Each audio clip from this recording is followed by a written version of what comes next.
Como é de costume, antes de iniciarmos o culto ao nosso Deus, nós vamos estar lendo a pergunta de número 72 do nosso Catecismo Maior. Eu estarei lendo a pergunta e toda a congregação a resposta. Assim diz a pergunta 72: que é a fé justificadora? A fé justificadora é a que salva, é orientada pelo Espírito e pela palavra de Deus no coração do pecador, que, sendo por eles convencido do seu pecado e miséria e da sua incapacidade e das demais criaturas, para restaurar esse estado, não somente aceita a verdade da promessa do Evangelho, mas recebe e confia em Cristo e na sua justiça, que lhe são oferecidos no Evangelho, para o perdão dos pecados e para que a sua pessoa seja aceita e reputada justa diante de Deus para a salvação. Amém. Vamos orar ao nosso Deus. Obrigado, a Deus. Somos gratos a Ti por mais um culto que podemos prestar a Ti, ao Teu santo nome, ao Teu nome, Deus. Somos gratos porque o Senhor nos trouxe a segurança aqui, em tranquilidade, em paz. Nós podemos cultuar a Ti, Deus, mais um domingo. Que o Teu Santo Espírito esteja vendo aqui todos os atos de adoração a Ti, Pai. Que possamos estar com o nosso coração, com o nosso interior voltado em sinceridade a Ti, Deus. Que possamos adorar a Ti em espírito e em verdade, conforme Tu exiges dos Seus adoradores, Deus. Nos ajude, Senhor, nos ajude a prestarmos o coração com uma adoração sincera a Ti, que mediante as orações eu possa estar recebendo por meio do Teu Santo Espírito, as orações cantadas de igual modo, Deus, que no momento da palavra também nós possamos ter o nosso discernimento aberto pelo Teu Santo Espírito e a Tua palavra aplicada em nossos corações para vivermos, Deus, para vivermos a Tua palavra no dia a dia, Deus. Muito obrigado, somos gratos a Ti por mais um dia do Senhor, o Teu santo dia, onde nós descansamos durante o dia, meditamos na Tua palavra, meditamos em quem Tu és, e agora no ápice desse dia estamos juntos, na comunhão dos santos, prestando mais um momento de adoração a Ti. Somos gratos a Ti, Deus. Muito obrigado, Senhor. Amém, Deus. Vamos abrir a palavra do nosso Deus, irmãos, no livro de João, capítulo 1, Evangelho de João, capítulo 1.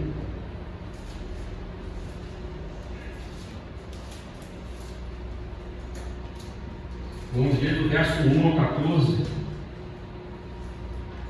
Assim diz a palavra do Senhor: no princípio era o Verbo, e o Verbo estava com Deus, e o Verbo era Deus.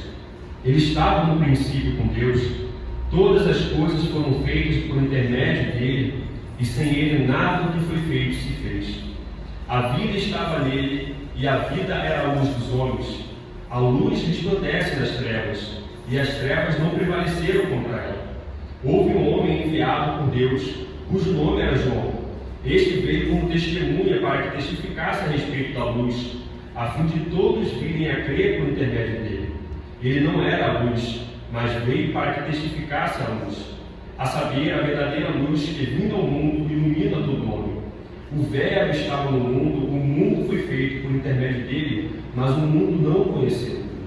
Veio para o que era seu e os seus não o receberam, mas a todos quantos o receberam, deu-lhes o poder de serem feitos filhos de Deus, a saber, aos que creem no seu nome, os quais não nasceram do sangue, nem da vontade da carne, nem da vontade do homem, mas de Deus. E o Verbo se fez carne e habitou entre nós, cheio de graça e de verdade, e vimos a sua glória, glória como do unigênito do Pai. Esse é o nosso Senhor, esse é o nosso Senhor Deus, na sua obra redentiva. Jesus Cristo, o Verbo encarnado que habitou entre os homens, se humilhou na encarnação ao nosso favor, para cumprir o preço como Messias. E por isso nós estamos aqui hoje reunidos, mais um domingo pela graça do Senhor. Estamos aqui para glorificar o nome dele, para adorá-lo em espírito e em verdade. Vamos agora então, irmãos, nos colocar de pé e cantarmos um hino ao Senhor, um hino de adoração, de número 230.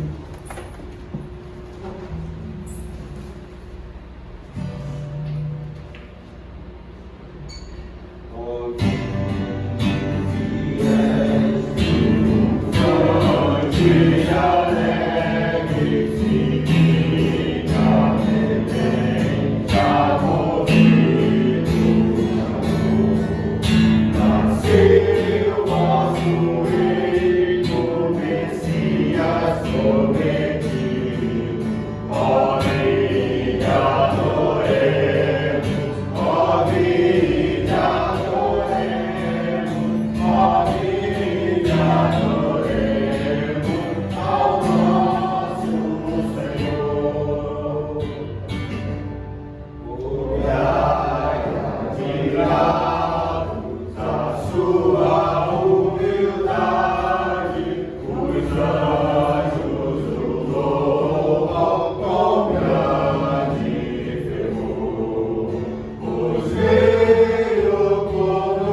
no momento de contrição, onde nós já chegamos com certeza que nossos pecados já foram perdoados pelo nosso Deus.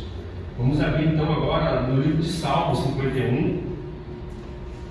Salmo 51, verso 9.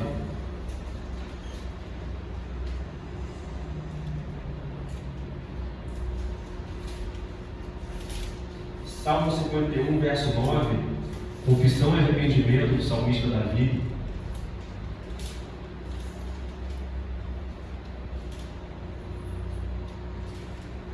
Assim diz a palavra do nosso Deus, do 9 ao 13: esconde o rosto dos meus pecados e apaga todas as minhas iniquidades.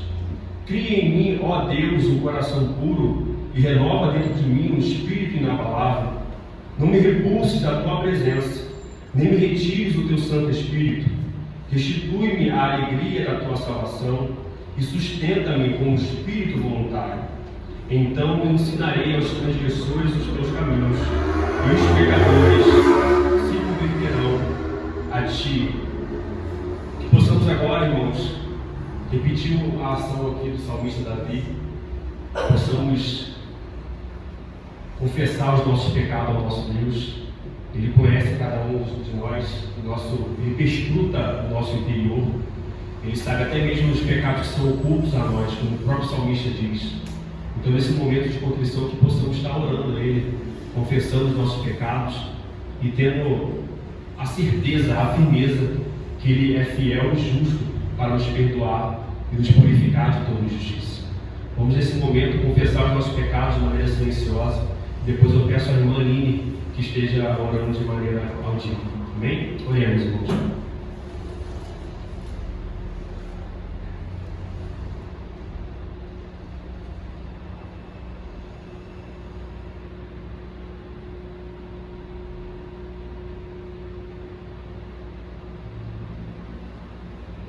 Deus amado, soberano Pai, nesse momento, Deus, de confissão, nós vamos aqui a Ti, Deus, para confessarmos, ó Pai, os nossos pecados,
Esse momento de ação de graça ao nosso Deus, vamos estar lendo segundo o Evangelho de Mateus, capítulo 6.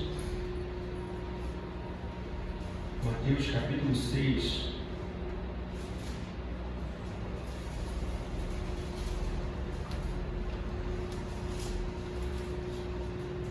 Vamos ler o verso 11, um trecho da oração do Pai Nosso, que o nosso Senhor Jesus Cristo nos ensinou a orar. O verso 11 diz: o pão nosso de cada dia dá-nos hoje. O pão nosso de cada dia dá-nos hoje. O Senhor Jesus está nos ensinando que a provisão vem de Deus. Ele tem dado a provisão a cada um de nós, seja por intermédio da saúde para o trabalho, seja por intermédio do trabalho, seja por intermédio da capacidade que nós temos para o trabalho. Dentre variadas situações, é Ele que nos dá a provisão. Tudo que nós temos pertence ao Senhor.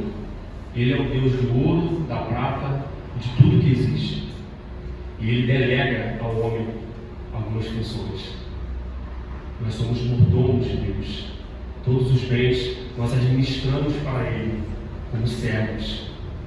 E agora, nesse momento de dízimos e ofertas, é um momento onde nós adoramos a Ele, demonstrando a Ele a nossa adoração por intermédio do nosso dinheiro.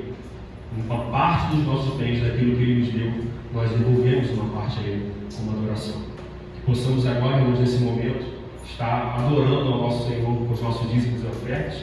O irmão Jael vai estar distribuindo os envelopes a quem desejar. Os irmãos podem depositar aqui à frente. Enquanto isso, nós vamos louvar ao Senhor.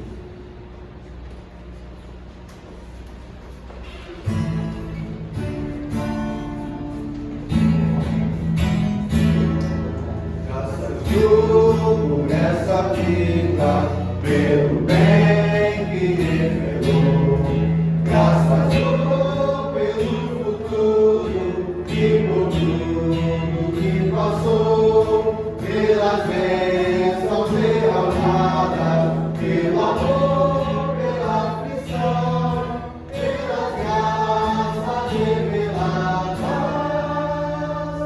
graças a Deus.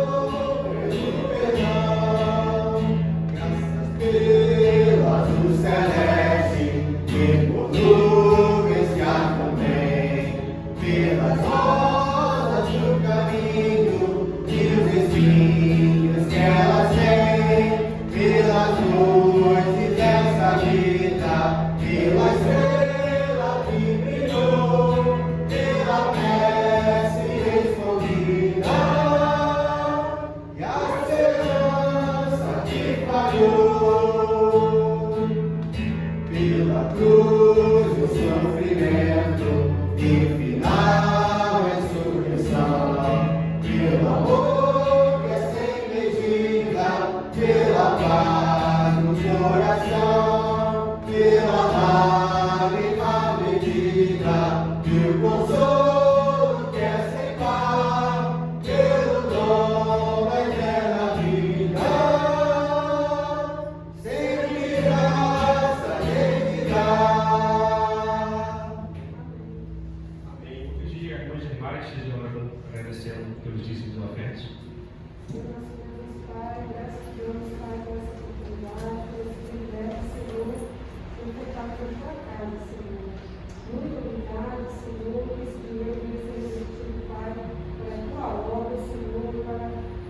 aqueles que necessitam, Pai. Te agradecemos, Pai, em nome de Jesus. Amém, irmãos. Ainda nesse momento de ação de graça ao nosso Deus, vamos estar lendo mais uma porção das Escrituras, o Salmo capítulo 29.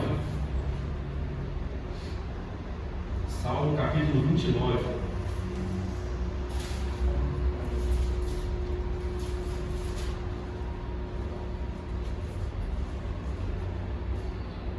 Assim diz a palavra do nosso Deus: tributai ao Senhor, filhos de Deus, tributai ao Senhor glória e força, tributai ao Senhor a glória devida ao seu nome, adorai o Senhor na beleza da santidade, ouve-se a voz do Senhor sobre as águas, troveja o Deus da glória, o Senhor está sobre as muitas águas, a voz do Senhor é poderosa, a voz do Senhor é cheia de majestade.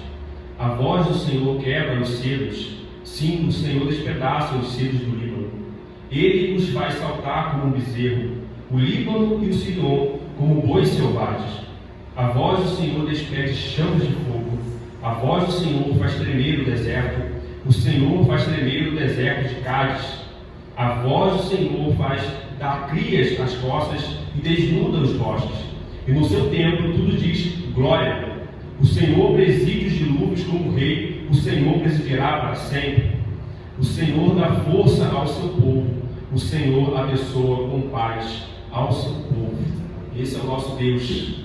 Nós devemos tributar a Ele louvores por quem Ele é, pelas suas misericórdias, pela sua justiça, pela sua santidade. E nesse momento de ações de graça nós vamos expressar isso de maneira cantada ao nosso Deus. E antes de cantarmos junto com o grupo de louvor, eu peço ao irmão Vitor que esteja orando por esse momento, agradecendo ao Senhor, rendendo graças a Ele.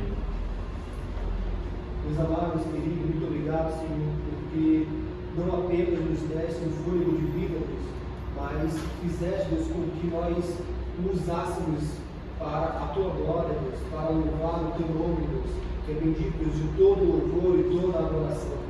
Meus amados, Deus querido, que o Teu Espírito Santo agora faça com que a nossa oração, nossa adoração, que é uma oração cantada, Deus, seja, Deus, com um espírito verdadeiro, Deus, seja, Deus, com um espírito, Deus, que está, Deus, querendo render, Deus, glórias a Ti, Deus, e somente a Ti, ó Deus amado, Deus querido. Que nós possamos, Deus, praticar, Deus, um louvor aceitável a Ti, Deus, através também do sacrifício de Cristo. Muito obrigado, Senhor. Nos compila, Deus, a oração e a adoração. Em nome de Cristo Jesus. Amém e amém. Vamos colocar de pé, irmãos, para adorar nosso Deus.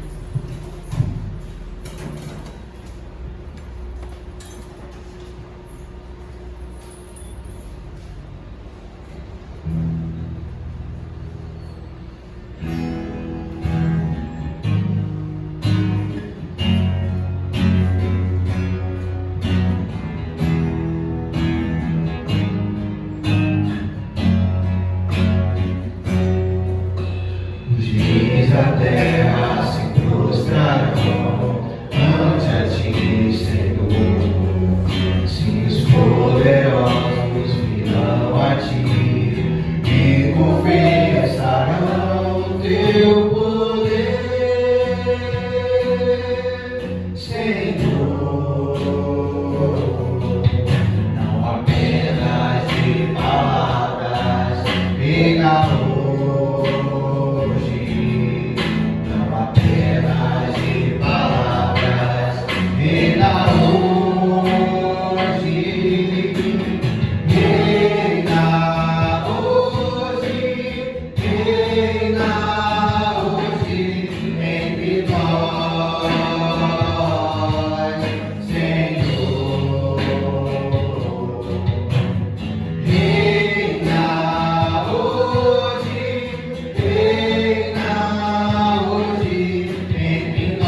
Oh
Bem, irmãos, vamos estar abrindo a palavra do Senhor novamente no livro da Epístola Paulina a Timóteo, segunda epístola, 2 Timóteo, no capítulo 3.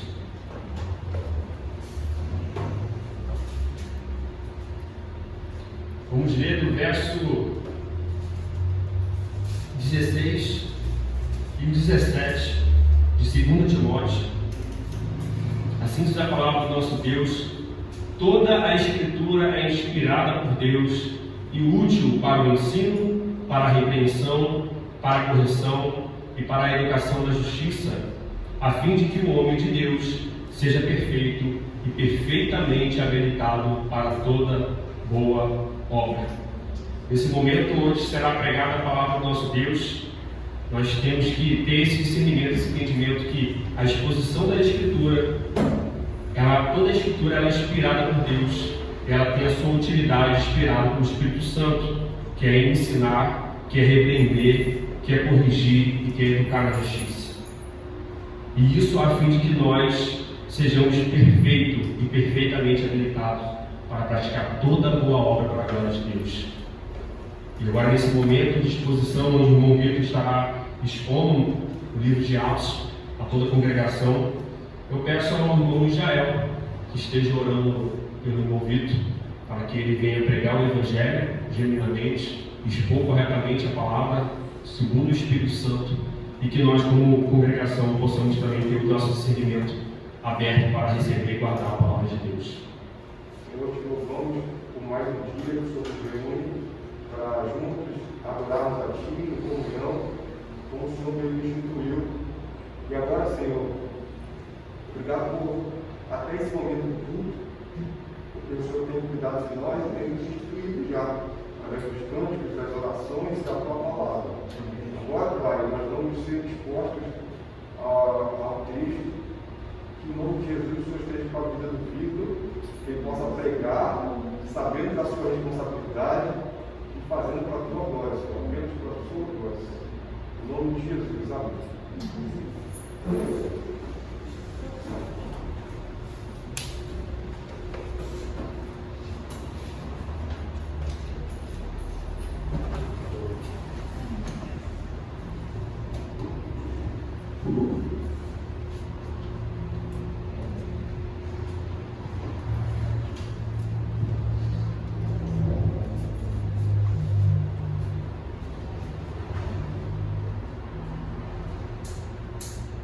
Nós vamos prosseguir no livro de Atos, capítulo 19.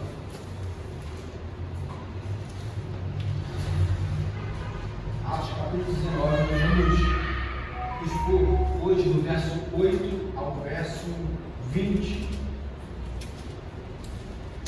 Verso 8 ao verso 20.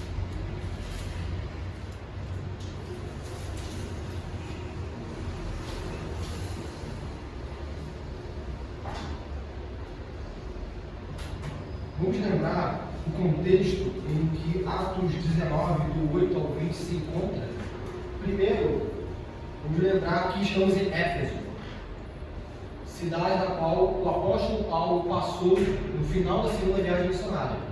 Se nós voltarmos uma página, talvez algumas Bíblias nem necessitem disso, capítulo 18, versos 19 e 20, vai dizer que os judeus de Éfeso pediram para que o apóstolo Paulo permanecessem lá, ou seja, eles se interessaram pelo evangelho pregado pelo apóstolo Paulo.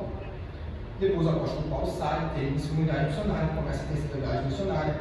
Semana passada a gente foi exposto aqui ao caso de Apolo, no final do capítulo 18, e no início do capítulo 19, Paulo novamente em Éfeso, e ele em Éfeso ele batiza, certo? Aqueles discípulos de João Batista, e tem a descida do Espírito Santo. O irmão Vinícius explicou muito bem sobre a fase e sobre as fases da igreja com relação à descida do Espírito Santo e a capacitação do Espírito Santo.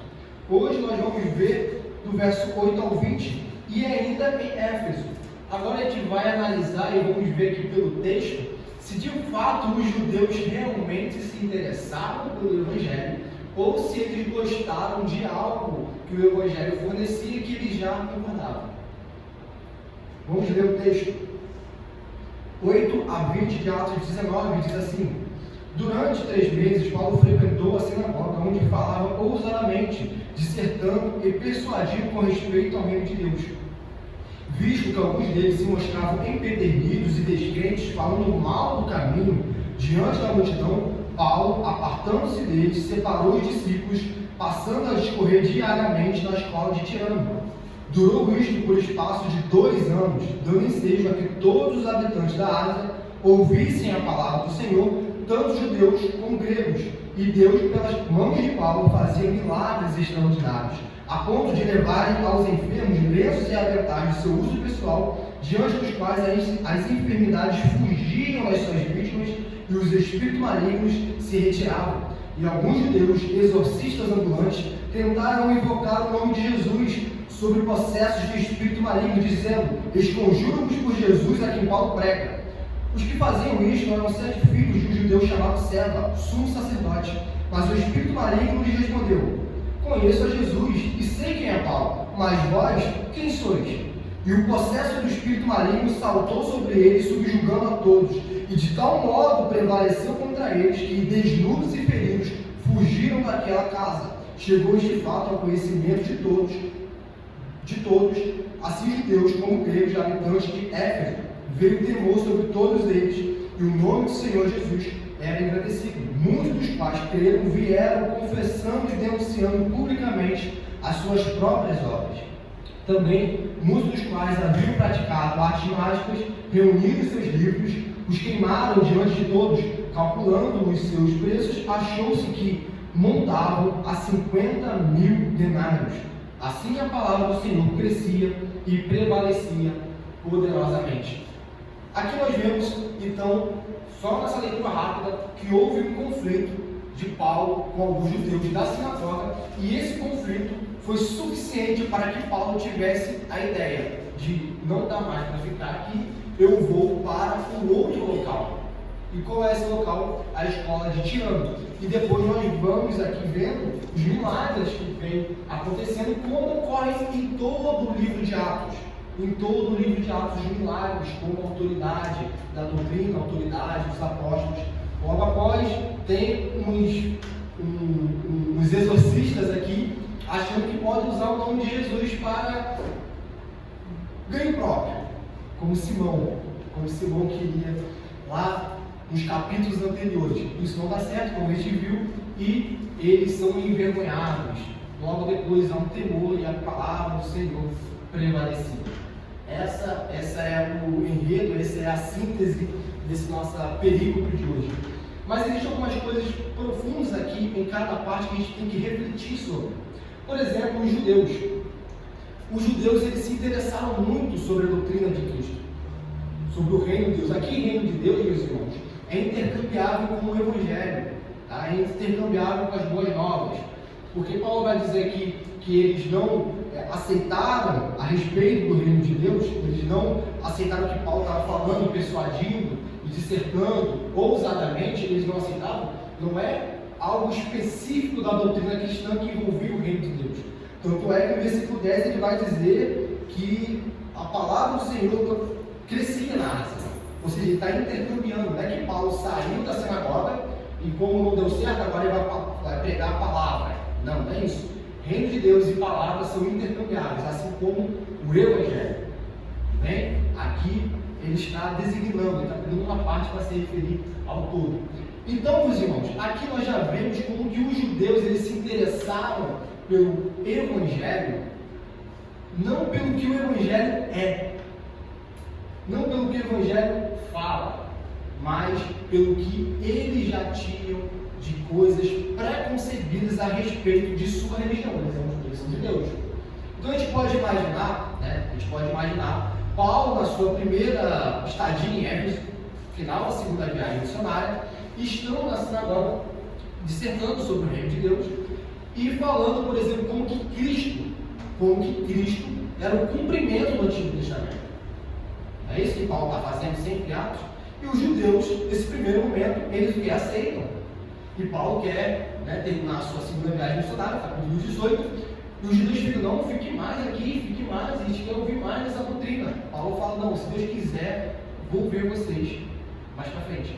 E Deus assim permite. Ele volta para Éfeso e está na sinagoga. Contudo, agora, com Paulo pregando na sinagoga, podemos aqui inferir que ele está esmiuçando o Evangelho, ele está indo mais profundamente no Evangelho. Os judeus, alguns judeus começam a o quê? Falar mal do caminho, falar mal da igreja, falar mal do Evangelho, falar mal de Cristo. Empedernidos, descrentes. E aqui a gente pode chegar a uma conclusão. Qual é? Que o Evangelho, quando nós nos deparamos com o Evangelho, é como nós devemos fazer o seguinte, nos imergir no Evangelho. É uma imersão, ou seja, querer sempre conhecer mais o Deus da palavra, querer sempre conhecer mais a Cristo Jesus. É isso que Paulo está fazendo. E na escola de ano ele faz mais do que ele fica diariamente. Contudo, à medida em que nós estamos imergindo no Evangelho, o nosso velho homem morre. É por isso que o sermão de hoje, em todo esse contexto dos judeus, dos milagres, dos gentios, o que ocorre? A destruição do velho homem. E os judeus, ao verem que há uma necessidade de morte, há uma necessidade de não permanecerem na doutrina que eles acreditavam que era certa, numa doutrina que não requeria muito, eles começam, alguns judeus, a falar, não é esse o Evangelho, não é esse o Evangelho, não é isso que está na lei de Moisés, não é isso que está nos profetas, não é isso que está em Salmos.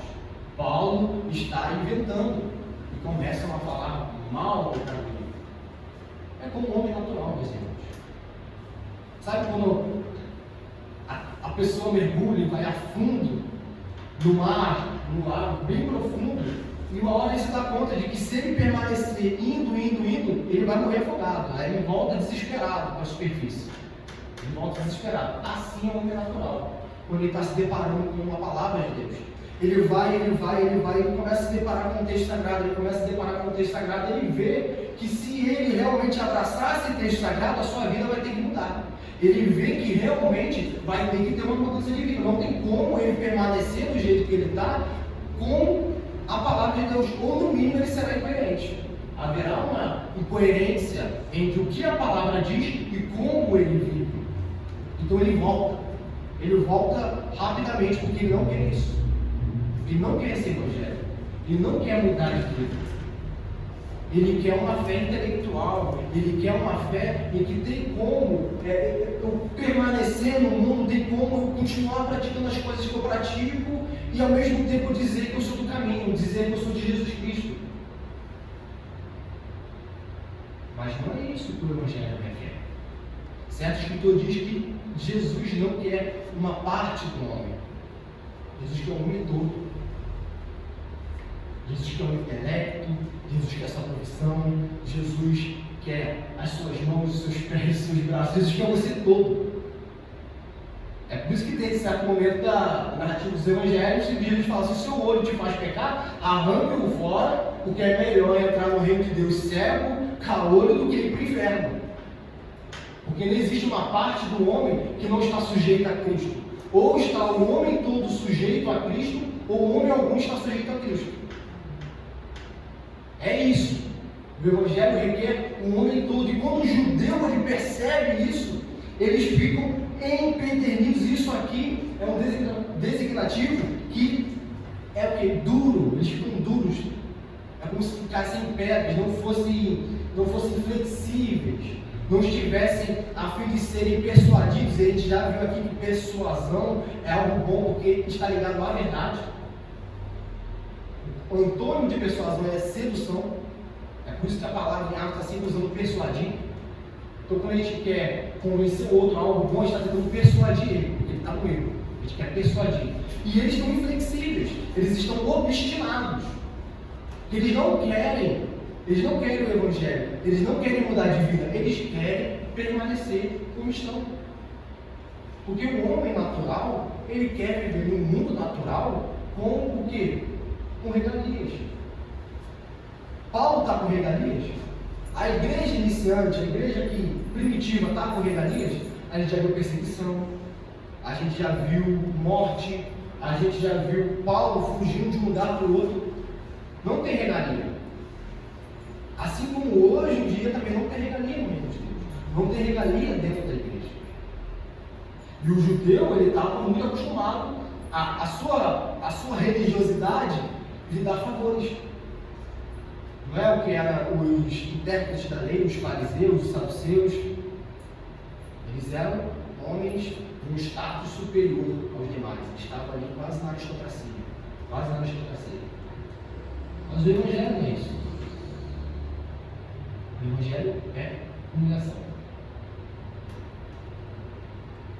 E aqui Paulo, ele chega à seguinte conclusão.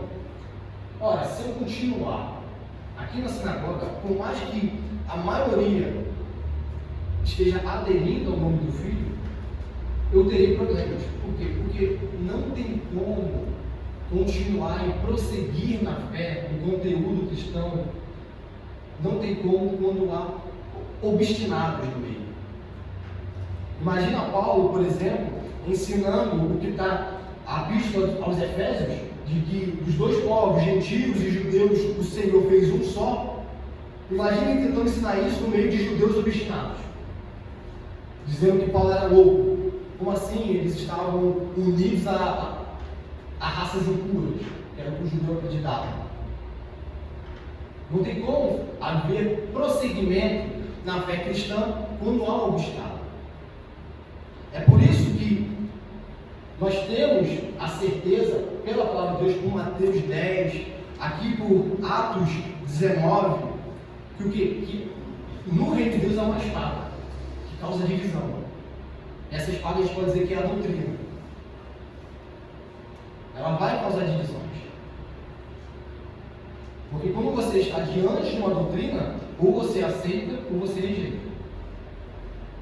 Não tem meio termo. Ou você está com Cristo, ou você está contra Cristo. Não há meio termo. Não há. E a igreja ela é feita de quê? Ela é feita de doutrina correta, ela é feita de prática correta, ela é feita de afeição correta. Com esses judeus no meio, esses judeus obstinados no meio dos cristãos, eles se oporiam à doutrina correta. Eles não teriam a prática correta e eles, obviamente, também não teriam a afeição correta. E Paulo vai para a escola de tirano. Um pouco de fermento revela toda a massa, né, que eles falam, apartai dos falsos mestres, apartai dos fariseus. Paulo vai dizer, por exemplo, em 1 Coríntios, que ele, olha, afaste de pessoas que são ladrões, furtadores, que falam mal, fofoqueiros. Eu não estou dizendo pessoas do mundo, Paulo vai dizer isso. Porque se tivesse me referindo a pessoas do mundo, vocês não teriam como conviver com ninguém, ficariam isolados. Eu estou dizendo com aqueles que se dizem irmãos e continuam na prática de velhas obras, parafraseando Paulo. Não tem como, na comunhão dos santos, ter joio e trigo de maneira que todo mundo acha aceitável. Não, tem joio e trigo. A gente já viu aqui no estudo bíblico que essa questão da separação do joio e do trigo está mais ligado ao fim do mundo, né? Ao fim do mundo e ao mundo, e não à igreja. A gente já tem uma exposição disso aqui. Porque essa questão do mas no final dos tempos é que vai ter a separação. Isso é contra o que a Bíblia ensina, senão não teria disciplina eclesiástica. Não teria. Mas vamos voltar para o texto. Aqui ele vai para a escola de tirano. Tirano por que tirano? Provavelmente, meus irmãos, é porque esse homem era um professor e ele era conhecido, através de seus alunos, como alguém tirânico, um professor duro, e possivelmente ele gostava desse título e ficou conhecido como tirano, a escola de tirano. Escola de tirano. E tem os manuscritos que vão dizer que Paulo se reunia das 11 da manhã às 4 da tarde. E são manuscritos muito confiáveis, muitos comentaristas vão dizer que são muito confiáveis. Isso nos dá um parâmetro de que os cristãos que estavam ávidos para ouvir a palavra de Deus, o que faziam? Se reuniam na pior hora do dia. Porque tirando, esse é o local, escola de tirano, era uma escola aqui, funcionava. Não teria como ter a exposição das Sagradas Escrituras no mesmo horário de aula. Nós não temos, no primeiro século, escolas como hoje em dia. Nós não temos isso. Então é um ou é outro. O que tirano faz? Olha, no horário que eu não estiver ensinando as minhas doutrinas, né, não tiver dando aula, vocês podem usar. E aí, Paulo, segundo os Espíritos, vai ficar na hora da tarde, e de 11 às 4. De 11 às 4. Olha quantas horas havia a exposição da palavra de Deus. E num local quente, não tinha ventilador, não tinha ar-condicionado, não tinha nada disso, nenhum conforto. Enquanto os romanos, os efésios, estavam no momento de descansar o almoço, no momento de descansar os afazeres, os discípulos estavam aprendendo a palavra de Deus. E durou isso por espaço de 2 anos. Ao total, a gente vai ver depois no capítulo seguinte, se não me engano, 2 capítulos seguintes, que Paulo vai dizer que ele ficou 3 anos em Éfeso. 3 anos. Isso é o maior período que ele fica em um local. Ele ficou bastante tempo em Corinto e agora ele está ficando bastante tempo em Éfeso. Lembrando que Éfeso fica onde? Na Ásia, local que Paulo sempre queria ir. Né? Ele sempre quis ir para a Ásia e foi impedido para ir para Macedônia. Ok. Seguindo, meus irmãos, vai dizer aqui que ele, ao discorrer diariamente na escola de tirano, a gente pode dizer que ele discorrer diariamente com ousadia a respeito do reino de Deus, dissertando e persuadindo. A gente pode colocar esses designativos aqui também, porque ele está no seu ministério apostólico. Vai dizer que isso deu ensejo para que todos os habitantes da Ásia ouvissem a palavra do Senhor, tanto judeus como gregos. Como que isso se dava? Se Paulo ficava no mesmo local, como que isso se deu? Através dos próprios discípulos. Através dos próprios discípulos. Que iam até onde Paulo estava pregando, que iam até onde Paulo estava dissertando as Sagradas Escrituras e ficavam maravilhados com a doutrina. Ficavam encantados. Esse é o reino de Deus. Esse é o Cristo. Esse é verdadeiramente o ungido do Senhor. E o que eles faziam quando eles ficavam encantados, maravilhados, estupefatos com a doutrina do Evangelho? Eles falavam. Eles falavam, é normal. Qualquer coisa que te impacte, você deseja falar com seus amigos, com seus familiares. Isso foi tão importante que impactou toda a Ásia. E não impactou somente toda a Ásia, impactou toda a igreja. Por quê? As 7 cartas às igrejas da Ásia de Apocalipse, algumas epístolas paulinas também aos cristãos na Ásia, que hoje eles servem de instrução. Sem essa dupla, esse duplo serviço, né, de 2 pessoas, de 2 ações, ou melhor colocar, do apóstolo pregando e dos cristãos também pregando a doutrina que ouviam, a Ásia não teria sido impactada. Se os cristãos ouvissem a palavra e ficassem mudos, ficassem quietos, com uma fé privada, não, o que eu ouço do apóstolo Paulo é uma fé privada. Para que eu vou falar disso no jantar de família? Para que eu vou falar disso com o meu colega de trabalho? Para que eu vou falar disso com o meu amigo de infância? É algo privado, não quero impor a minha fé sobre ninguém. A Ásia não teria sido impactada. A Ásia não teria recebido o Evangelho. E os desdobramentos do texto não ocorreriam. Não ocorreriam. Mas porque houve uma ação tanto de Paulo, que ficava ousadamente pregando o Evangelho e diariamente, incansável. Paulo era incansável em ensinar a verdadeira doutrina, não era preguiçoso, não era indolente, porque ele trabalhava, Paulo trabalhava, a gente já viu que Paulo fazia tendas. Ele fazia tendas, ele trabalhava e ainda pregava o Evangelho, porque é salvação para todo aquele que crê. Ele entendia que aquelas pessoas em Éfeso estavam indo para o inferno. Ele tinha essa compreensão. Ele tinha uma compreensão bíblica da realidade. Ele sabia que não era uma doutrina como outras. Então, tudo bem se aceitar, tudo bem se não aceitar. Não, por amor aos eleitos, por amor aos perdidos, o que ele fazia? Ele ensinava diariamente. E os cristãos, os discípulos em Éfeso, faziam a mesma coisa. Eles ensinavam, eles anunciavam, eles convidavam, de maneira tal que houve pessoas em toda a Ásia, tanto judeus como gregos. Isso aqui é muito importante, porque a gente poderia pensar que, por que ele está dizendo tanto judeus como gregos? Por que, meus irmãos? Ele está numa sinagoga. Judeus geralmente só falam da religião dele, geralmente, com judeu. Então, vamos deixar bem explicado aqui, o Evangelho chegou a toda a Ásia, tanto para judeus, tanto para gregos. O que ele está dizendo aqui? Para toda sorte de pessoas que passou na Ásia, que estava na Ásia, qualquer pessoa, homem, mulher, qualquer pessoa ouviu o Evangelho. É isso que ele está dizendo. Foi tão impactante, né? Foi tão impactante aqui, ele está usando o termo genérico, todos, né? Todos. Porque muitas pessoas ouviram. Esse é o sentido. Muitas pessoas ouviram.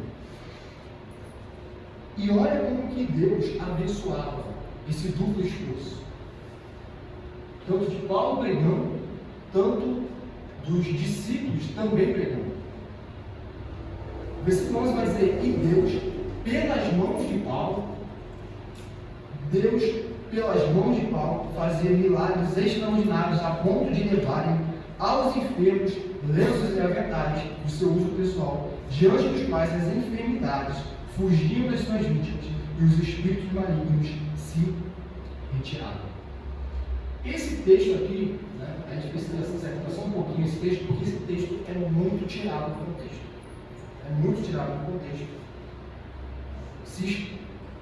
Nessa visão, né, de que objetos inanimados, ungidos, têm poder para curar, têm poder para expulsar demônio, se tira esse texto do contexto, né, e se replica isso durante a história da igreja.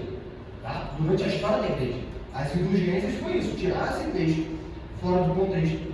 E outros mais, me dizer: olha, essa madeirinha aqui é a madeira da cruz de Cristo. Quem tiver essa madeira da cruz de Cristo, vai para o céu. Né? Esse aqui é a madeira que agora não é da cruz de Cristo, né? É da cruz de Pedro, crucificado de cabeça para baixo. E assim vai. E hoje também, nós também temos uma volta das indulgências. Né? Pessoas que se denominam apóstolos, vendendo lenços, e o pior, né? O pior é que tira do contexto ainda adiciona o lado mercadológico. Né? As indulgências não apenas diziam que objetos inanimados tinham poder por si só, como também eram medidas. Aqui, né, vamos colocar, aqui é tirado do contexto, bem, então não venda. Né? Não venda. Não, mas se tira do contexto e ainda quer ganhar, quer lucrar com isso. Olha o óleo ungido aqui, olha essa água do Rio Jordão. Quem botar, teve até uma, se não me engano, na época da pandemia, se tivesse tal objeto, se era algo, em cima da televisão, pegava Covid. Há umas loucuras que continuam acontecendo até hoje. Mas vamos nos atentar ao texto. Primeiramente, isso é o quê? O texto narrativo. O texto narrativo tem que tomar muito cuidado na interpretação.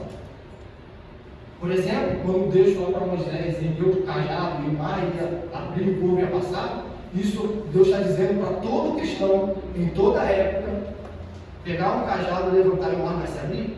Ninguém tem esse pensamento. Ninguém faz isso. E é o mesmo texto narrativo lá, é o mesmo texto narrativo aqui. Então, por quê? Em um eu posso usar um critério interpretativo e no outro eu uso outro critério interpretativo. Bíblia interpreta a Bíblia. Se lá Deus não está querendo dizer com isso que todo cristão que pegar um cajado vai passar no mar seco, aqui também Ele está dizendo que nem todo objeto inanimado que você pegar vai curar, vai fazer com que demônios sejam expulsos. Porque é um texto narrativo. Ele está narrando algo que aconteceu. É isso que ele está falando. Olha, aconteceu algo. Eu preciso dizer o que foi. É interessante porque isso, os objetos inanimados estarem sendo usados, tem um contexto de que, no primeiro século, a Bíblia não estava formada e Éfeso era uma cidade supersticiosa. Tinha a superstição. Mas mais ainda, tem o próprio contexto textual, que a gente precisa nem entender essa questão histórica. Que é o versículo 11. Olha só. E Deus, pelas mãos de Paulo, fazia milagres extraordinários. Primeiro, vamos colocar pelas mãos de Paulo. Pelas mãos de Paulo. Por que está falando pelas mãos de Paulo? Paulo é um apóstolo nascido fora do tempo. Certo? Um apóstolo nascido fora do tempo. Assim como os milagres, a gente está vendo já há 19 capítulos que os milagres serviam como testemunho da doutrina. Para isso que serve os milagres, testemunhar a doutrina. Os milagres de Cristo serviam para quê? Para testemunhar que Ele era o Filho de Deus. Hebreus 2, do 1 ao 5. Vai dizer isso. Os milagres são testemunho. Não tem um fim em si mesmo.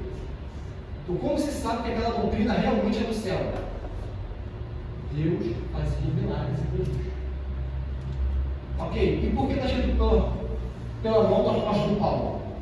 Porque no primeiro século, a gente viu pelas epístolas que o apostolado do Paulo era contestado. Era contestado o apostolado de Paulo.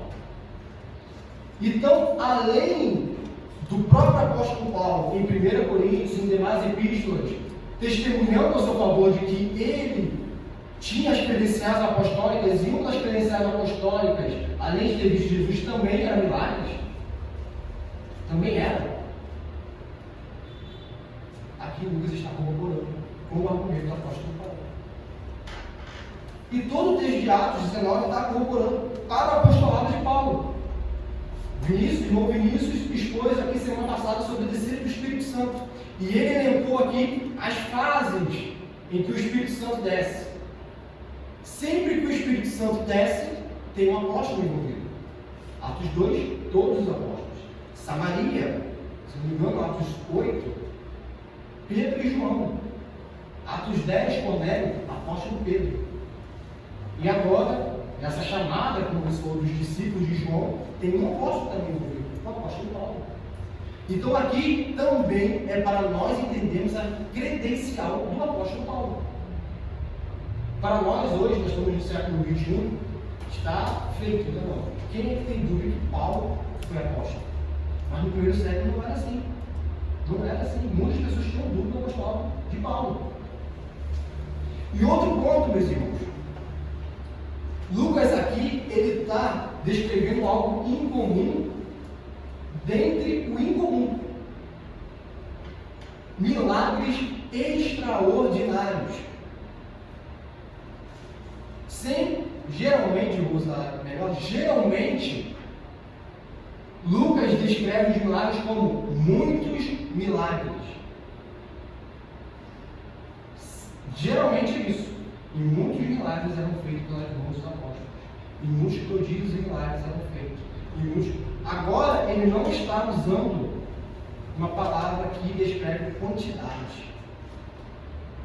Ele está usando uma palavra que se revela qualidade. Há uma diferença. Imagina o Lucas, médico, para ele usar uma palavra que se refere não a quantidade de milagres. E aqui já viu o que é coxo, andando, cego, vendo, já viu todos os milagres. Milagres, a gente já viu que milagres é o que? É o extraordinário de Deus. Se sai do plano ordinário e vai para o extraordinário. Ele está falando que esses milagres que já estão no extraordinário são mais extraordinários ainda. Então, o que a gente pode ver é que houve milagres indescritíveis em Éfeso,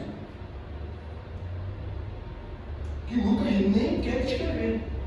Ele foi um médico, né, que é um autor detalhista do coxo. Ele vai falar, por exemplo, uma parte ali da perna, se não me engano, alguma coisa, em Atos 3, ele detalha aonde é.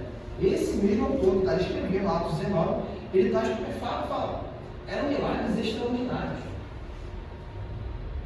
Eram extraordinários, a ponto de objetos inanimados servirem para pura expulsão de demônios. A ponto de. Então, o que a gente está vendo aqui é quase um extrapolar. Então, eram milagres tamanhos, mas de qualidade, de extraordinariedade, que extrapolavam em coisas do próprio apóstolo Paulo, de uso pessoal do próprio apóstolo Paulo, era utilizado, e aqui ele vai falar, a ponto de levarem aos enfermos, lenços e aventais do uso pessoal do apóstolo Paulo, de tamanho poder que estava sendo agindo por intermédio, né, do apóstolo Paulo, né, dizendo. Era tanto poder, a ponto de. É isso, a ponto. É tão indescritível que objetos inanimados estavam sendo utilizados para a expulsão de demônio, estavam sendo utilizados para a cura de enfermos, a ponto de. Então, quem quiser utilizar esse texto como contexto, pretexto, na verdade, para que ainda hoje objetos inanimados curem, vai ter que ter um ambiente que haja curas indescritíveis, para legitimar que um objeto tenha valor espiritual. É isso que está aqui, a ponto de. Não é os objetos inanimados separados do apóstolo Paulo. Ele está no contexto, ele está ligado à ação do Espírito Santo na pregação do apóstolo Paulo, na escola de Tirano e nos milagres extraordinários. É algo indescritível. É quase uma repetição, é quase extraordinário do extraordinário, porque milagre, como eu já disse, é extraordinário, meus irmãos. Então eles não podem cair nisso. Eles não podem ser levianos, não, é a crença dele, não é a crença dele, é uma volta às indulgências. É algo que não está conectado ao que a palavra de Deus ensina, que o poder está em Deus e não em objetos inanimados. Deus é Deus, Deus é soberano, deixa ele ser quem é, e se ele quiser usar isso a ponto de, mas tem um contexto. Tem um contexto. É porque, novamente, voltamos aqui à problemática dos judeus, que doutrina não é importante, cada um pensa o que quer. A gente volta, cada um tem esse pensamento. A gente está vendo que não é assim, o apóstolo Paulo se separou. E esses milagres extraordinários estavam impactando tanto a Ásia que uns exorcistas acharam que poderiam utilizar o nome de Jesus, que são os versos seguintes, e alguns judeus exorcistas, que são filhos de Seva, que vai falar Seva, um sumo sacerdote, um judeu chamado Seva, sumo sacerdote. Ele não é sumo sacerdote, meus irmãos. Só deixar isso claro. Então, como assim ele não é sumo sacerdote? Por que está escrito sumo sacerdote? Né? Se os irmãos, na nossa exposição, a gente vai ver daqui a pouco, né, em Atos, cartas posteriores, Atos 21, 22, quando Paulo estiver preso por causa do incidente em Jerusalém, vai ter um sumo sacerdote lá chamado Ananias. E esse era o sumo sacerdote. Então, por que aqui está escrito? Primeiro, existiam charlatões que se auto-intitulavam como sumo sacerdote.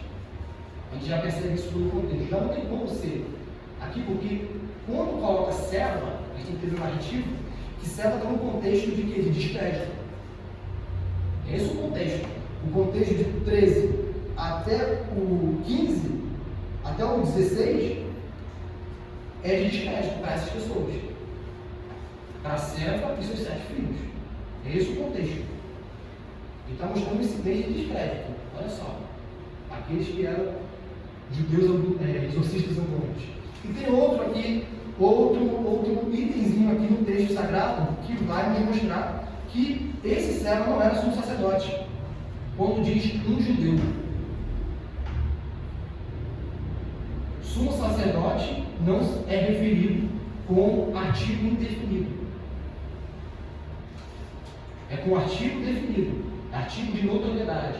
O judeu, o sumo sacerdote. Não é um. Um é o quê? Um qualquer. E sumo sacerdote não é uma pessoa qualquer. Tanto que Paulo, nesses capítulos posteriores, ele vai responder ao sumo sacerdote Ananias, e ele toma um tapa na boca e fala: você está falando com o sumo sacerdote, os judeus dizem. Aí ele responde: desculpa, eu não sabia que ele era o sumo sacerdote. E aí, como eu falo, é o sumo sacerdote, é artigo definido, artigo de notoriedade. Então aqui Lucas está mostrando o contraste, é quase como algo cômico. Aquele que se intitulava sumo sacerdote, aquele judeu, um judeu que se intitulava sumo sacerdote, passou por tamanha vergonha em Éfeso. É isso que ele está dizendo. E esses filhos de Seva, eles, por serem estarem no contexto supersticioso, o que eles acreditavam? Ora, eu estou vendo aqui esse tal de Paulo pregando, curando e fazendo. E ele tem uma palavra que ele sempre usa, né? Sempre ele usa, que é em nome de Jesus. Para supersticioso, isso era um prato cheio. Então, o poder está nesse encanto, nessa magia aqui, em nome de Jesus. Eu vou pegar os 7 filhos de Seva que estavam acreditando. Eu vou pegar isso e vou expulsar um demônio com isso aqui. Esse em nome de Jesus. O versículo 15 vai dizer, versículo 13: e alguns judeus exorcistas tentaram invocar o nome do Senhor Jesus, sobre o processo de espírito maligno, dizendo: esconjuro-vos por Jesus. Que Jesus? A quem Paulo prega. Os que faziam isto eram 7. Vamos pular. Versículo 15. Mas o espírito maligno lhes respondeu: conheço a Jesus e sei quem é Paulo, mas vós quem sois? Meus irmãos, nós, por exemplo, oramos, tudo que nós oramos, nós dizemos em nome de Jesus. Em nome de Jesus. Isso não é uma magia. Não quer dizer, por exemplo, que quando você diz em nome de Jesus, algo vai acontecer de fato. Já viu? Eu vou passar para aquele concurso em nome de Jesus. Isso é um jargão supersticioso, né? Algumas vezes. Não tem entendimento sobre o que é o nome de Jesus. É como se agora eu vou passar mesmo. Eu falei em nome de Jesus, agora eu vou passar. Não. Em nome de Jesus, meus irmãos, aqui tem todo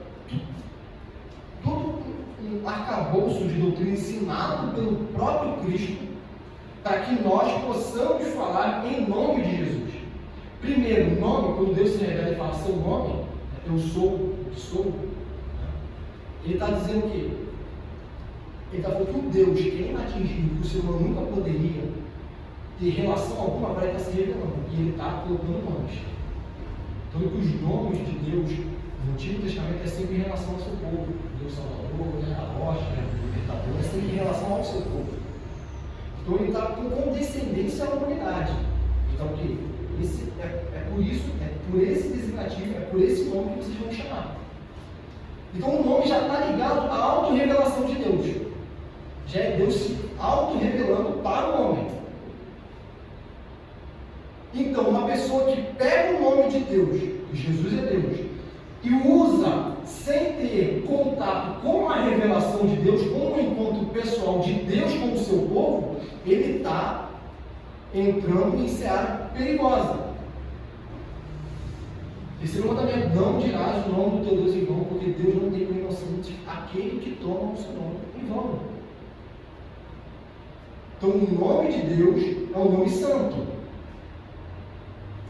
Então, antes do povo de Deus utilizar o nome dele, tem que saber para que fim está sendo utilizado.